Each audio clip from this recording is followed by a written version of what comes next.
Perfect. Thank you. So, good morning, ladies. Welcome. I see some new faces, which is always exciting, and I see some familiar ones. Hello, hello. This is Tammy and I's get together once a month where we explore entrepreneurship for women. Tammy and I have been business besties for a while, and we always have these amazing conversations about books that we've read, and we wanted to open that up to more women because so much of becoming an entrepreneur and being successful at growing your business is in stepping into this identity and sense of self and really developing the skill set and the mindset it takes to be a successful entrepreneur. So we wanted to open up that space for more women because we're always better together, and being able to bounce around with each other really energizes all of us. So thank you for being here with us. We're really excited for this one. Tammy's going to take the lead. I will facilitate. I'm Cheyenne. I am a marketing coach and consultant for small businesses and entrepreneurs. Anybody who wants to drop their links in the chat, please do that. It's always nice to connect with each other. I will drop mine in a second. And Tammy is going to lead us today in the presentation. And Tammy is a Canadian handy woman. She's a really great business doing all kinds of handiwork. And she's also developing into another side, which is Canadian Entrepreneur Solutions, where she's going to be working as a business coach with people and helping them set up some of those foundational pieces of our businesses. So today she's going to be talking about she's going to lead us through the conversation around Brene Brown's book about daring greatly and how the different parts of that relate back to our journeys as entrepreneurs. And I know I read that book quite a few years ago, and it completely blew my mind, especially the concept of being in the arena. And Tammy and I have touched base on that one a whole lot. It comes back over and over again. So I will spotlight Tammy and kick it off to her. Pin her here. And we are going to sit back and have some fun. There you go, Awesome. Tammy. Thanks so much, Cheyenne. Welcome. As you said, I love to see some new faces. I appreciate that. And let me get my little presentation going. Just a thing to keep me on track because I have a tendency to not stay on track sometimes. Um, why Brene Brown? She honestly, I can pinpoint the day that she changed my life. I read an essay, and I think it was right before she wrote Daring Greatly. It was kind of the essay leading up to that. It was on midlife, and it talked about dropping the armor and just, you know what, like, you needed that protection when you were a kid, and now that you're older, you don't need it.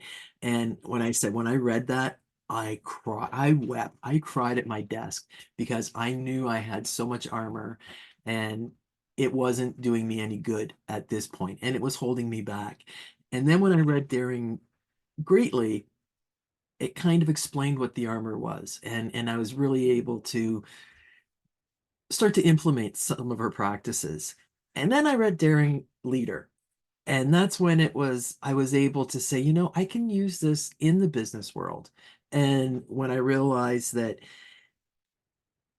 how I run my business is how I run my life, and there's not a big difference. And Cheyenne kind of asked that. It's like, well, how is this related to business? It's because we are our business as entrepreneurs, as solopreneurs, as small business owners. How we lead our life definitely is how we lead our business, and they are so commingled that it was really important for me to talk about this. So that's why I chose to talk about daring greatly. The big thing with Daring Greatly is, like, there's a lot of information, and I don't want to go over the whole book. It's more of a discussion that we want to have. And I guess the discussion that I want to start off with are the first three areas that, lead into what it takes to be daring greatly. And she talks about, there being vulnerable, living wholeheartedly, and showing up as our authentic selves. Those are the three main concepts of the book. It's really important to appreciate that vulnerability and fear are not the same thing. And she spends a lot of time going over the difference between, are you not doing something because you're fearful of it, or are you not doing something because you're vulnerable on it? So, she describes it as fear is the emotion. We experience it, and we perceive a threat and we're afraid to do something. Vulnerability is more of an emotion, and it's a state of being, and it takes courage. So, that's the main difference. is, fear is a specific threat and it seeks to close us off. Where vulnerability is about openness and willingness. And that is as hard. It's probably one of the hardest things that we have to do is to open ourselves up. And that's the whole part about daring greatly. It's a crucial element to live wholeheartedly, engage in thought and authentically, and you do need all three to kind of work together. And that's why I put it together in the Venn diagram. So the first part of the Venn diagram is being vulnerable, and it emphasizes the willingness to take chances and to face uncertainties. Whether it's in our personal life or a business life, what do you want to take a chance on? Do you want a chance on just starting? Sometimes that's the hardest part. We have all these ideas, but just being vulnerable enough to we're going to take the risk of put this out there, or we're going to take the risk of joining a group, or we're going to take the risk of um, making a cold call to whether it's a client or whether it's someone within the business world. There's a lot of places that being vulnerable come in different levels. Sometimes it's just a little step, and sometimes it's a big step. And being able to take the small steps will give us the root memory of being able to take the next step, right? So it's really, that's definitely one of the main aspects of being vulnerable. The next one that she talks about is living wholeheartedly, and that's engaging fully. It focuses on committing to life and work with full passion and energy. So Anne and I were just talking about fractured focus. And, this is a perfect example of, if you want to undertake something, the full passion, it takes your full passion to do it. And it's really hard, like whether you're parenting and your child really wants something, and if you're there, you've got to be there for your kid. Well, for me, my business right now is my kid. My kids are a little bit older, so I'm in a different phase of life. And even if you don't have kids, if you have, my cat needs that as well. So there's so many, every aspect kind of needs this full engagement. And it's definitely a major piece of the whole puzzle. Um, that leads into her third step, which is, let's get to this one, being authentic, being true to yourself. It highlights the importance of staying true to one's own values and beliefs. Have you set business values? Do you have a set of values that you want your business to operate on? Have you set values that you want your personal life to live on? Do they look the same? I recently went through this practice of setting out personal values. And when I read them and I go back to all of my things that I've written about myself before, it always comes in, like I want to be authentic. It's definitely one of my big things. I'm responsible, I'm passionate, I'm the person, like every value that I've set for myself is what I've set for my business. Like I have a professional attitude. I have like I get the job done, whether it's in personal life or in business life. It's definitely, the essence of my business and myself. And, Brene really goes into diving deep into all three of those aspects. When you have those three aspects, the intersections are quite interesting that she points out. These are the intersections that she identifies. So it's embrace, being vulnerable and living wholeheartedly. That's when you get to embrace imperfection.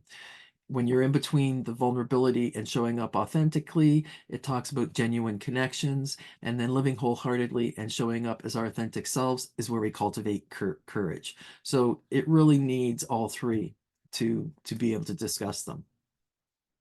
So let's talk a little bit more about the first intersection, embracing our imperfection. So it encourages acceptance and self and situations as they are without striving for unrealistic perfection. Unrealistic perfection. Like how many times have we think, oh, we've got to do this when in fact there's no chance that we're ever going to get there. And, like having the wholeheartedliness of it and realizing what you're capable of. And then sometimes it's really realizing what you are capable of and giving yourself enough credit. And that's where the vulnerability comes into it. You may think maybe I can do that, but there's, this whole word, whether it's fear or vulnerable, it's taking that step. And Maya Angelou says, do what the best you can until you know better. And when you know better, do better. That's really important. Just start. It won't happen unless you begin, right? The next intersection that we talk about is being showing up. I can't really actually see that one. At the cross intersections. Is that one being vulnerable and showing up? It's so small. I'm getting old. It sucks getting old. Let me just expand this a little bit to see which one it says. I'm kind of going off memory. I have to use my trifocal. Creating courage. Cultivating courage. That's what it is. Apologize, I lost track there. Advocate for taking bold actions in alignment of one's true self. Boy, advocate for ourselves. Getting old is a blessing. Yeah, Wendy. I bet you if I ask, even these ladies I'm not really familiar with, if I ask you, to talk well of me, to help me bolster myself up, that you're going to be there for me. Can you be there for yourself? You know, it's easy to talk to yourself. It's easy, like when I was in Weight Watchers for many years. I was a coach, a leader in Weight Watchers, and someone would come in and they get really upset. Oh, I gained a pound, and we'd be, explaining, oh, it's okay. It was maybe had salt, or it's whether you're at that time of the month, or there's so many reasons why. Forgive yourself, be gentle with yourself. We'll look at the big picture, and we do everything we can to lift her up. But I know when you're in that position, you're going to say everything you can to put yourself down. And the showing up authentic and living wholeheartedly is being enough to say, I am enough. And that's one of the hardest things to do, is to say that, yeah, you know what, you are absolutely enough. The third intersection is, oh, was I talking about genuine connections or cultivating courage? I kind of got lost there. I apologize. I get excited about this. My goodness. It's actually one of those days. Cheyenne, was I talking about the genuine connections or the cultivating courage? You were talking about cultivating courage. I apologize. Genuine connections, we'll talk about that one. Speaks of forming deep and meaningful relationship based on transparency and honesty. Again, all of these are so important to identify that you are enough, being willing to take the step to move forward, and to be fully empowered, authentic, and courageous. It's when you explain it to yourself, or when you read it and be able to absorb it in yourself, it helps you not only be a better person, but be a better business person as well, be a better entrepreneur, to be able to accept yourself, take the chance, and move forward and help other people. It's not just about helping yourself, but it's definitely about helping other people as well. Um, there's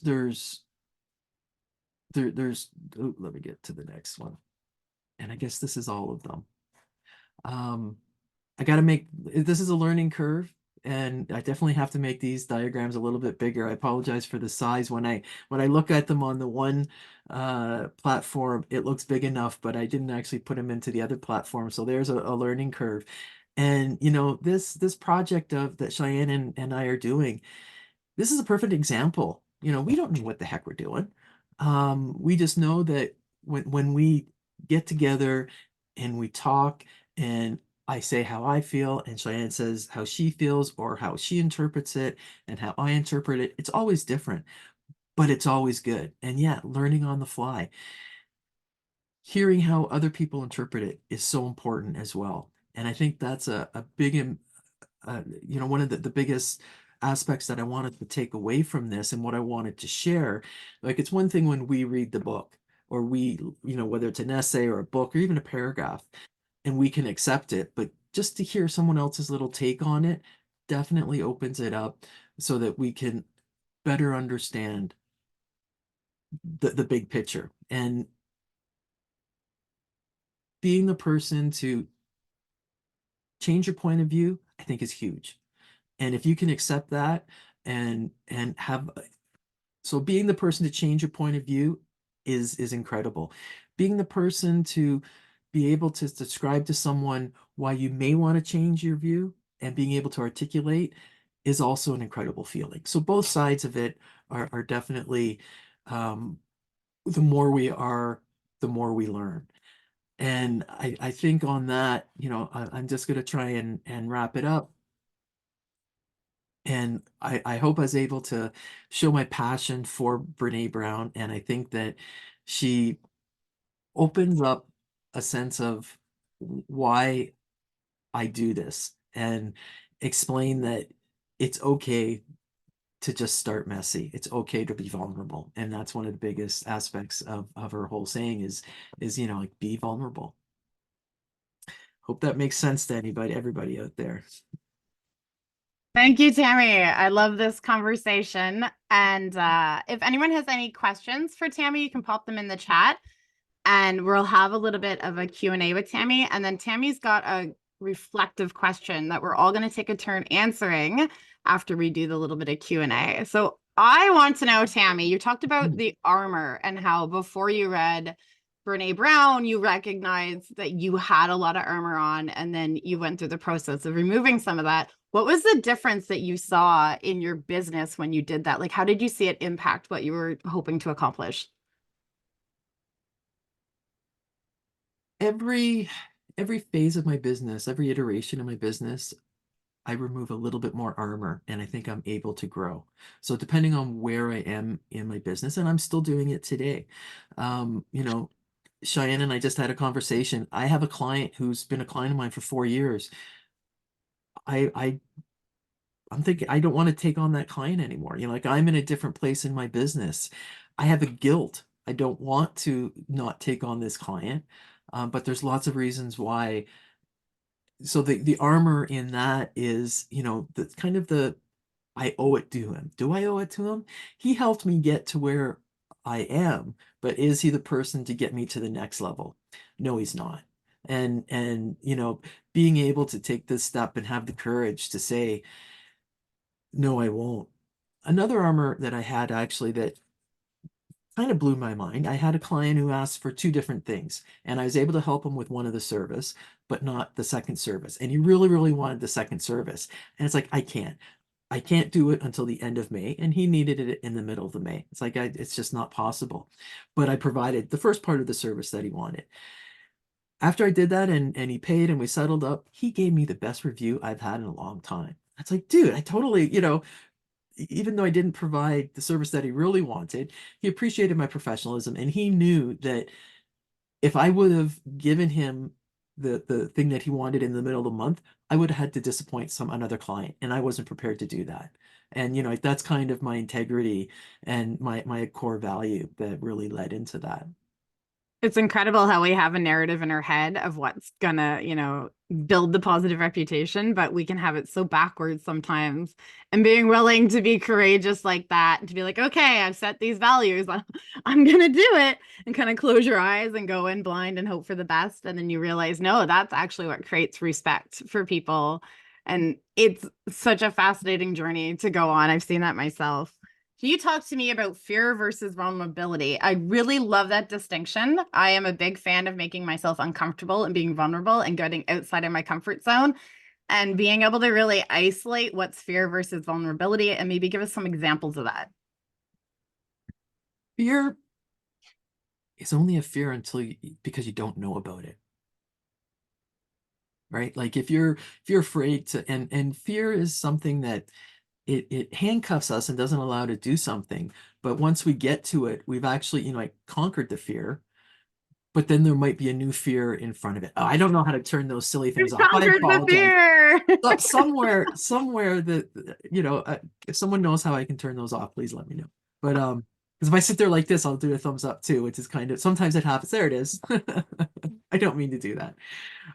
Again, whole learning curve, right? Fear, it's if you're afraid of Ontario Place back in the day. Like I'm a kid of the 70s and 80s, and in Toronto we had Ontario Place. And to get up to a certain point, like to go in to watch the IMAX theater at Ontario Place, you had to walk up these really sketchy stairs that look and you could see the lake below your feet because they were like the crisscross metal. I had a fear of that, and I didn't want to go watch this really great movie because of my fear of walking up these stairs. Was that a it was that was a fear, but it was easy to overcome. And like once you kind of do it, it's no longer a fear. So can I say I then had a fear of walking up those stairs? I don't know if that makes sense. It's it, vulnerability is it's like fear is an actual feeling.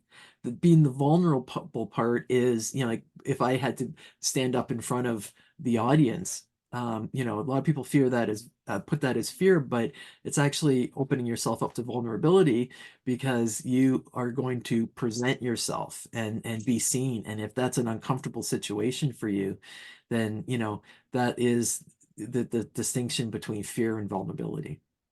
It resonates. I have my first speaking thing on Saturday, and I'm definitely Yeah, feeling great. vulnerable. um, I really like how you talked about finding small steps for vulnerability before you do like the big leaps. Can you give me some example of small steps that you see business people doing? Maybe you've done them yourself, you've seen other people do them, and how that helps lead up to those bigger leaps of vulnerability. I think the key is that having someone to talk to about it because you don't realize when it's happened. That's the biggest thing is, like when you go on, you don't think that you're making a difference, but you know what, you are. And just being able, finding a way to recognize and to celebrate that, like that's a huge portion of all this is being able to celebrate your success. And like successes come in all different sizes and shapes, and it's okay. It's better to celebrate the smaller ones because the big ones don't come all that often. And if you just wait to celebrate a really, really big achievement or what you perceive to be a big achievement, well, then you're going a pretty long time without celebrating any type of achievement. So, like literally some mornings I don't feel like, having a shower and brushing my teeth. Well, if I do, that's a success. And I gotta be able to say, you know what? Congratulations, I did that. Like I personally suffer from depression, and it's hard some days, and it's a struggle every day. That's part of my armor in not only living my life, but being in my business and putting myself out there because I don't want people to, I'm afraid they can see it. Right. So that's the difference between the or the where the blurriness goes between fear and vulnerability. I love how so much of development as a business owner or personal development comes down to self-compassion. So much of the answer is in being gentler and kinder to ourselves. It's not in pushing ourselves harder. It's in those moments where getting out of bed is the most we can do instead of berating ourselves for it and running a narrative like, I'm never going to succeed. I'll never build my business because this is all I can do.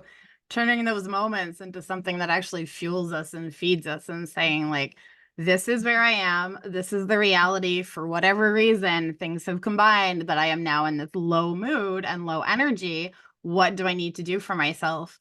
And that is such a big part of business is being able to invest in ourselves in a way as well as our business. And that, like you said, right? We are our business. Our mentality, our energy, our intellect, our knowledge, our skills, everything comes from us. So we have to be nice to ourselves. Mhm. Anybody has any questions for Tammy, you can just like pop your hand up or pop it into the chat. If we've covered that part, Tammy's going to ask us some questions that we're each going to take a turn answering. I am, and it's basically I'm gonna ask y'all, what fear what vulnerability has affected you, whether you see it as feel or fear or vulnerability, to affect your leadership and decision making. What vulnerability has affected your leadership and decision making? What have you been allowing to maybe hold yourself back or limit yourself in some kind of way? It's a beautiful question. That's a hard one. Okay. Remove the pen and we'll put ourselves on galleries. Anyone brave enough to go first? Oh, Jackie, let's go. Okay, I love this question, and I wanted to talk about it regardless, so I'm glad that you turned it into a question. So I have been really noticing how fear has shown up in my life as an entrepreneur because I have in the past found myself starting so many different things and doing all the research about them. I know all the things, spent a lot of time doing that, and not necessarily executing or fully executing because of the fear of imperfection, the fear of failure, and wanting things to be perfect before launching. And something that I've just kind of started to do now is really lean on support and encouragement to start actually executing. I think it's what we talked about, how like we're all here to support each other regardless of even like how much we know. Just this space, creating a space like this really allows, everyone to support each other. And I think leaning on that has encouraged me to take steps that I didn't necessarily feel ready for or feel that it was like the perfect time. And I'm just really, really committed to taking steps now. And it's slow and it's scary. And it's, the same thing that you just went through with slides, stuff like that. I'm having to be very patient with myself, doing different things where I'm like, it's not gonna run seamless. And I have to learn along the way. And that's actually a lot faster way to learn than spending hours researching every single tool and tactic and, all of that. So yeah, I think that that's where it's shown up. That's where it's been an obstacle for me, is years of kind of just half starting things that also just didn't feel aligned. I think that's a bigger thing, is I'm now into a space that I feel more aligned and I know that I want to commit to it. But yeah, now taking those steps to just act, and it's scary and it causes a lot of anxiety, but ultimately it's progressing me a lot faster than the research was. This is such a common topic. Our next meeting is actually on avoiding shiny object syndrome. So super common in entrepreneurs. And I think reading Brene Brown was the first time I recognized I had perfectionism.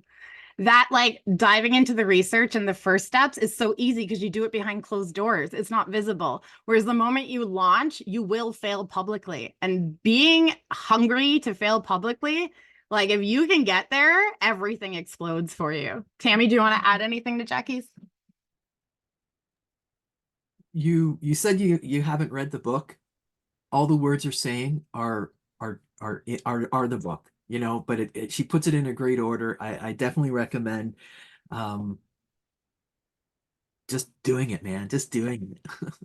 Get in the arena, right? This is that Oh, that you know what? It's beautiful funny. concept. Yeah. It's funny I didn't even talk about that. That was what the both of her books. She talks about the man in the arena, and that to me was actually a huge game changer. I can't believe I forgot to mention that. If you're not in the arena, feeling the sweat that I'm feeling, going through the trauma that I'm going through the difficulties that I'm going, I don't want your advice. I'll listen to your opinions, but I don't want your advice. Don't expect me to, if you haven't actually taken this battle on, if you're not in the arena with me, and like we're all here in this arena right now, all of us here. For someone to come in and want to talk about it and have not gone through the difficulties of it, they don't deserve your time. I like being in the arena as like a goal for myself. Like if I am not in the arena, I'm hedging and I better jump in and duke it out and figure it out as I go. Yeah. Stephanie, you had your hand up. Will you go next for us? Okay, so I was gonna say I fear that holds me back, I guess, would be oh shoot, I just lost my train of thought now. Give me 1 second. Oh, I know, taking on too much. So I'm always thinking, because I make a handcrafted product, I'm always trying to walk that fine line of like taking on new clients and things and thinking, well, what if I get too busy and then let somebody down? So I think that's held me in that kind of like, keep it small and comfortable in that mediocrity of taking on just enough, but not pushing myself to do more because I'm afraid of not being able to deliver. Totally get that. In scaling, there's such an increase in responsibility and accountability. And I've never seen anyone be able to scale perfectly. That's that perfectionism again, right? Where we want to do something where we don't have to worry about any possible negative feedback or any possible negative interactions. But there's a grace and understanding, like my people are happy to get what I give them. They're usually human beings on the other side of the screen, and like getting to a place where you're like, okay, I can scale. And I might not do it perfectly, but I can handle those situations even if they don't go perfectly, right? It's that trust in ourselves. Tammy? Yeah, it's funny how all the topics that we discuss intermingle with each other. You know, the whole are you the worker, the manager, or the CEO? You know, we talked about that one, and being able to go from, you know, to level up. I'm in the exact same level, you know, exact same spot. And if I want to move my business forward, I've got to hire. I don't want to. Could I? Yeah, maybe. I can find 100 reasons why I should not, and rarely can I find one reason why I should. I absolutely know the struggle. I think being able to share those, you know, uncertainties when I say them out loud, it's like, gosh, they're not very strong, are they? You know, and I think that's an important part. Can I ask what you make? Oh, handcrafted bath and body products. Oh, Beautiful. Um, there's a young girl up in Northern Ontario, Oak and Willow, I think is her company name. And she exploded. Now, you know, the pandemic kind of helped, and TikTok kind of helped, but she was just a individual person that you know, put herself, she's too young to know that she can't do it. That's part of it. You know, with every time we get hurt in one way, and that's the armor. Every time we get hurt, then we say, okay, we don't want to be put in that position again, so we build that armor. And it's recognizing that that doesn't serve a purpose now. You know, it might have served a purpose at one point, and then recognizing too that that armor can be from childhood traumas that we don't even know we have, you know, and that's when the intersection between being ourself and being our business kind of, you know, blur. 100%. I always see the armor as, yeah, it might protect us, but it also restricts us. We can't go beyond it. It's a hard shell. So if we want to expand in any way, shape, or form, the armor has to go. Otherwise, that's what we are, and that's it. Anybody else willing to go for us? Wendy, Karu, Vanessa, Lisa, who wants to be our third?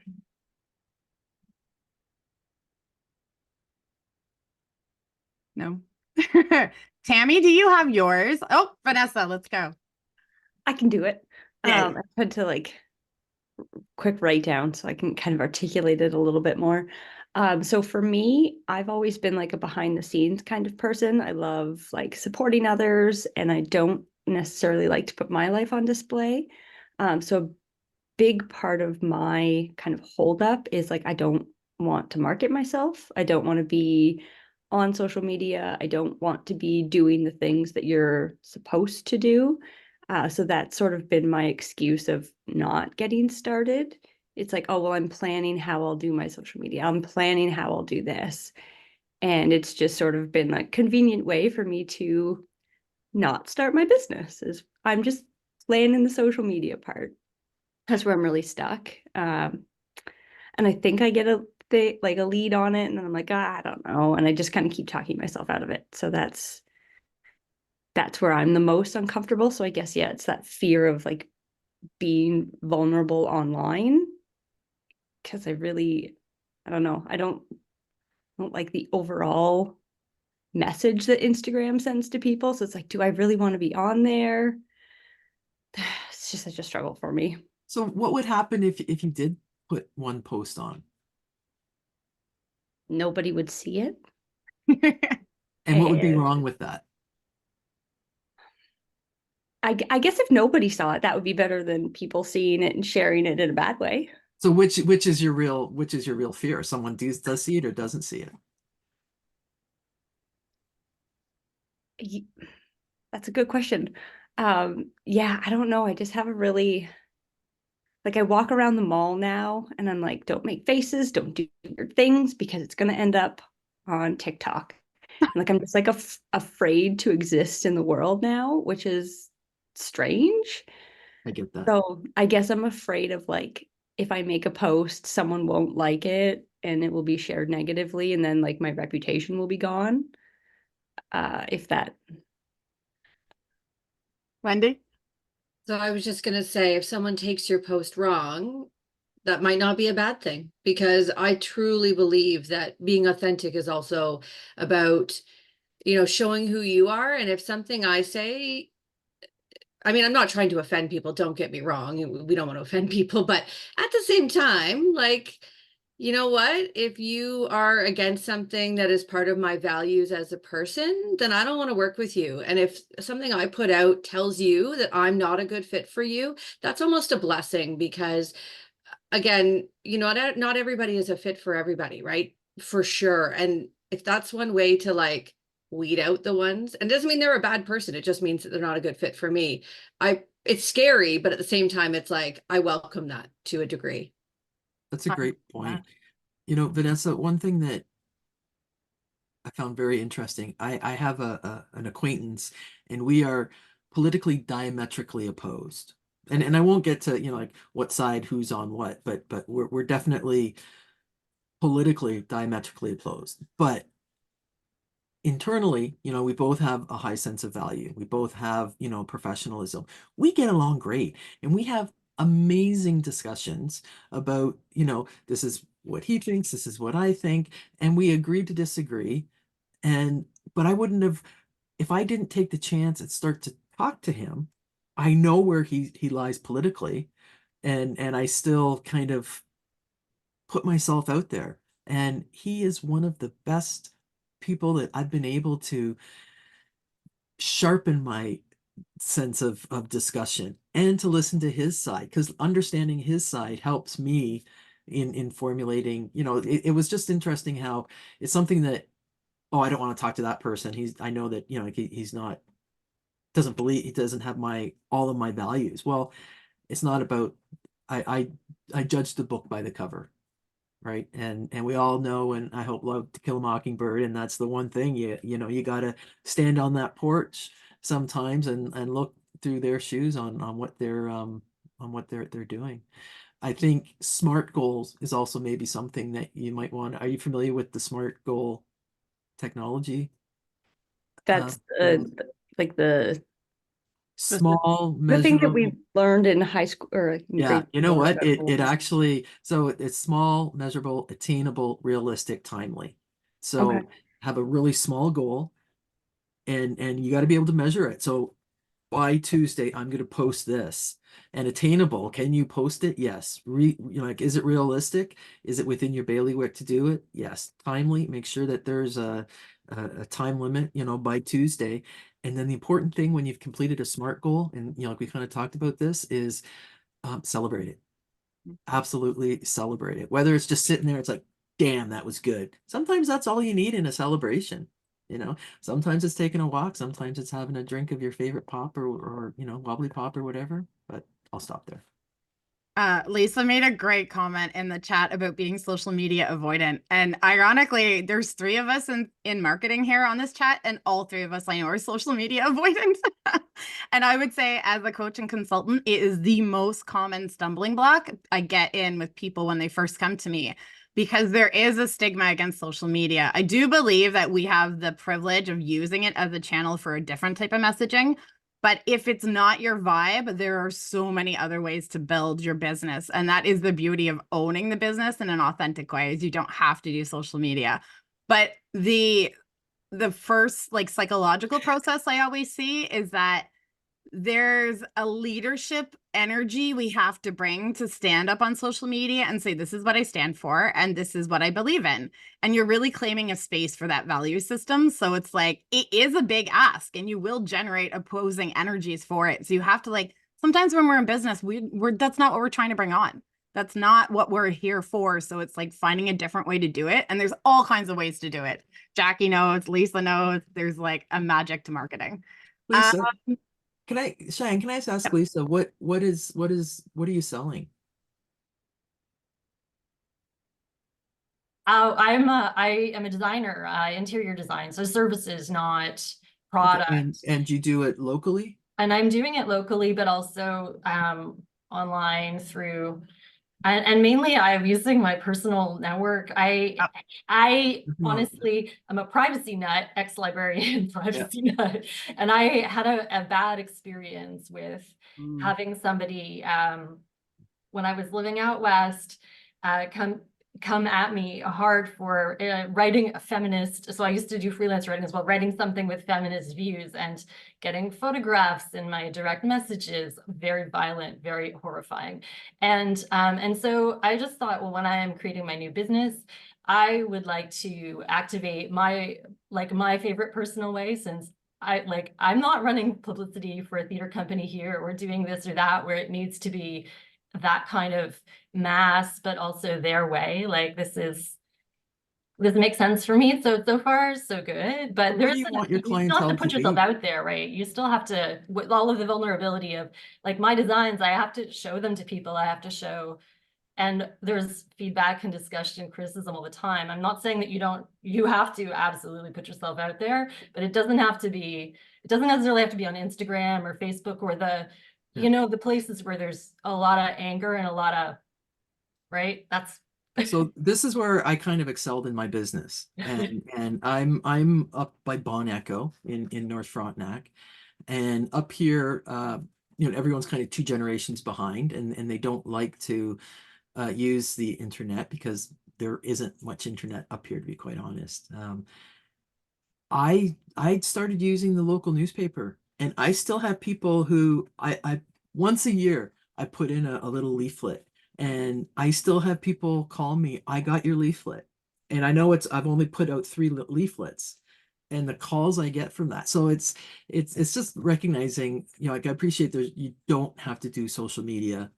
Doing a Google page. I think, what the biggest part is that I can feel that your attention might be about is being able to differentiate you from your business, and I understand why, and that I'm sorry you had to go through that. That's not a fun position at all. And congratulations for you for putting yourself back into a business. I'm glad that it didn't deter you from that.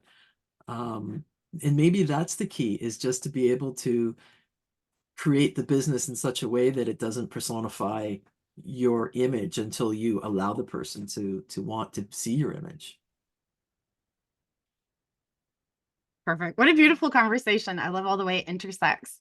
Wendy, Karu, Lisa, either of you want to share the vulnerability you feel that you've been coming up against in your business? Karu?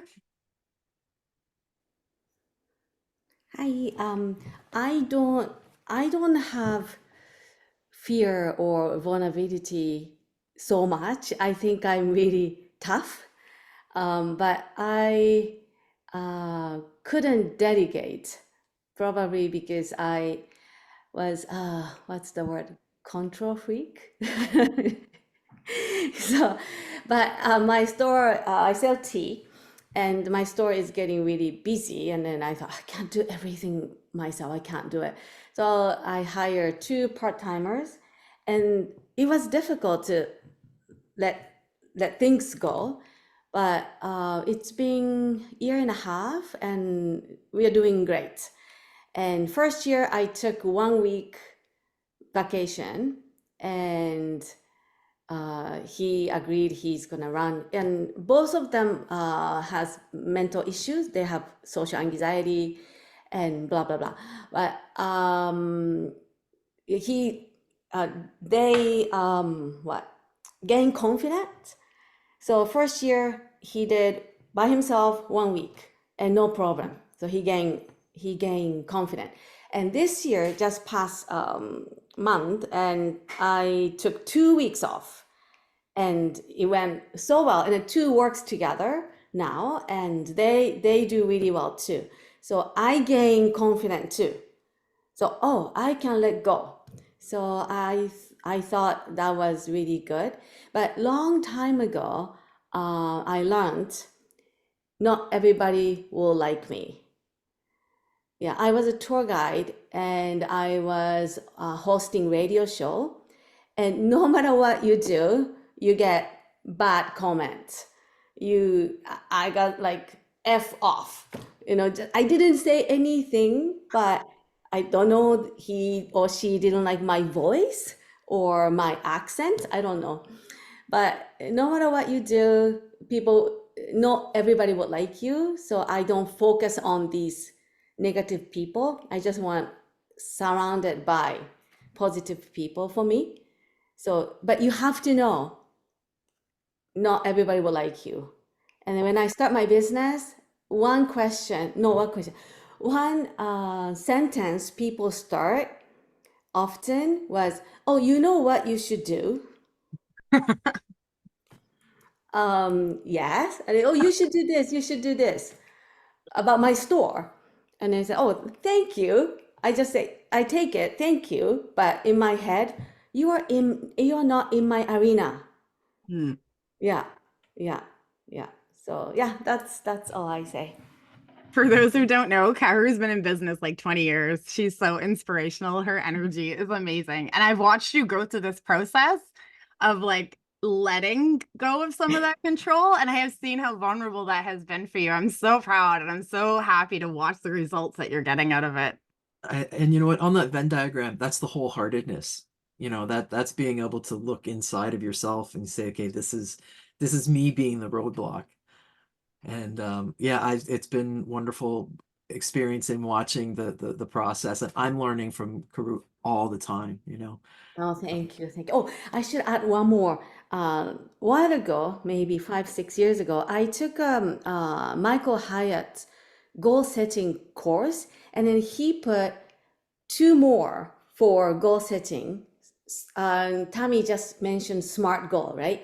So he had 2 more, so ER, so smarter goal. So exciting and relevant to your business. That's smart. Yeah, smarter goal. I liked it. Especially relevant. Mm-hmm. That's great.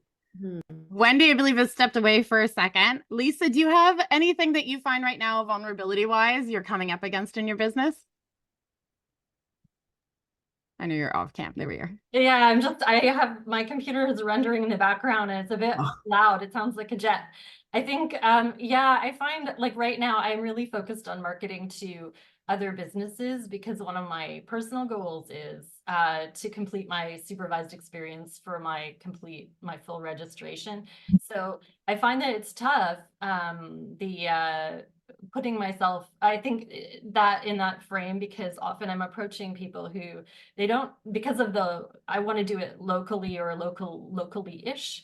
And I think it's a bit tricky because people have different ideas about like locally. This is a really like narrow slice, but locally, a lot of people who are in the design and architecture business don't use a lot of the technology that is current. And as a newer grad, that's kind of what I bring. But I find there's like a bit of a tension in that they're not super keen to see me coming at them with my tech skills, even though they think they will be able to use them to, anyway.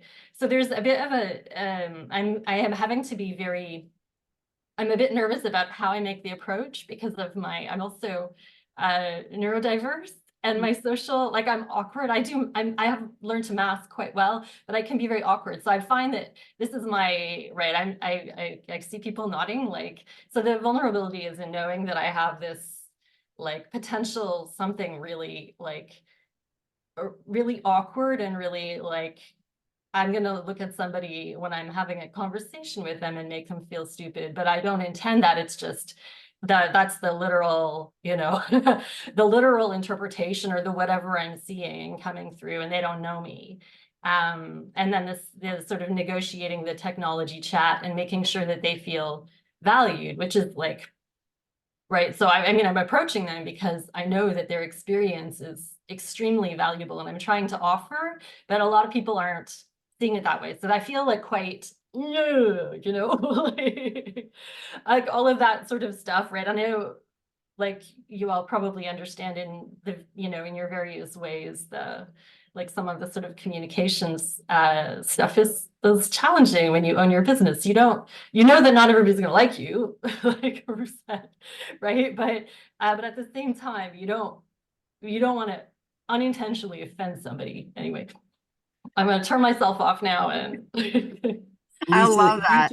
she just perfectly described the whole being authentic portion of the whole diagram. And like you're struggling with, you offer a great thing. You're being authentic with what you want to provide. And this is where, like I said, write out your values and stick to your guns, and you will find it takes time, but I promise you, if you stick with your values, you'll be known for them and people will come seeking you out for those. And it sounds like you have some, it doesn't matter. Like, and one thing that, just because you're neurodivergent, don't use that as a, oh, because I'm neurodivergent. That's a bonus. That's learn to make it an asset. It's definitely something that should be celebrated. There's such a statistically high amount of neurodivergency in the entrepreneurship market. I have high functioning anxiety. My energy levels are ridiculously through the roof. And moving into being an entrepreneur and recognizing that interpersonal skills were going to be a make or break component of this. Like, really, can I just hide behind a computer screen and deliver really excellent work? And it's like, well, yeah, if you want to work for somebody else. So that, like, navigating into a really interpersonal situation where you do have to convey this information to someone who's resistant to it, completely understand. That's so vulnerable. It's so difficult to do. But props to you for looking ahead and knowing it's coming. Like, that's half of the battle, isn't it? Wendy, do you have a vulnerability you're coming up against in your business that you'll share with us?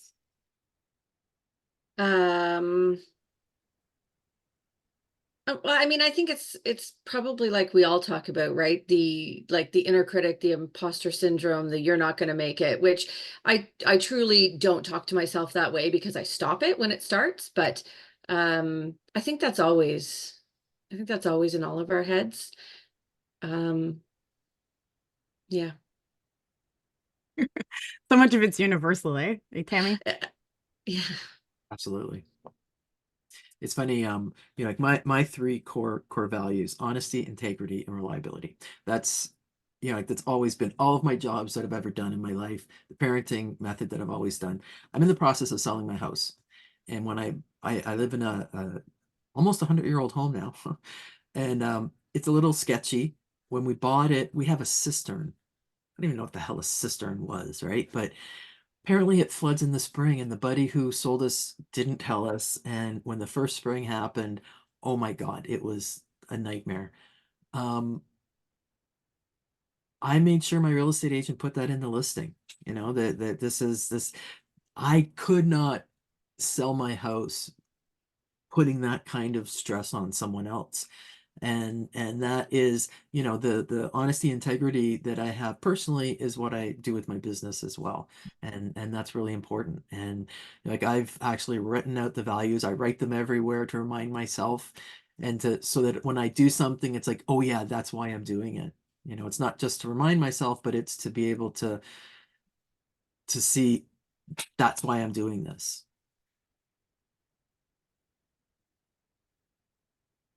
It's amazing, isn't it? How much of it overlays between personal and business and everything else. Everywhere you go, there you are, essentially, right? Any other comments? Anything else you guys want to add? We're going to wrap this portion up. We have a meeting after the meeting, which is where we can just kind of like free flow and talk through it. Our next meeting will be June 26th, and we're going to be talking about beating shiny object syndrome. And I'm going to drop the information in the chat there. We have an email list, which is where we're going to be keeping people updated about what's going on. So if you want to know about the next one coming up, feel free to jump on the email list. And the book for our next meeting is going to be Essentialism, which I read quite a few years ago, and I was a different person after I finished that book. I reference it over and over again. And anybody who knows Carrie Ramsey, it's when her and I are both like, that is a book to read, especially for entrepreneurs. Bye, Lisa. Thanks for joining you. I hope you come again. It was really nice to meet you. And the idea of learning how to get focused and disciplined when we have all of this amazing energy and ideas, that really channels entrepreneurs to a route that brings us success. So I'm really excited for that one. And we will hit the stop button for recording. Now, Tammy, I think you have to do that. Yeah, I don't think I have the controls for it.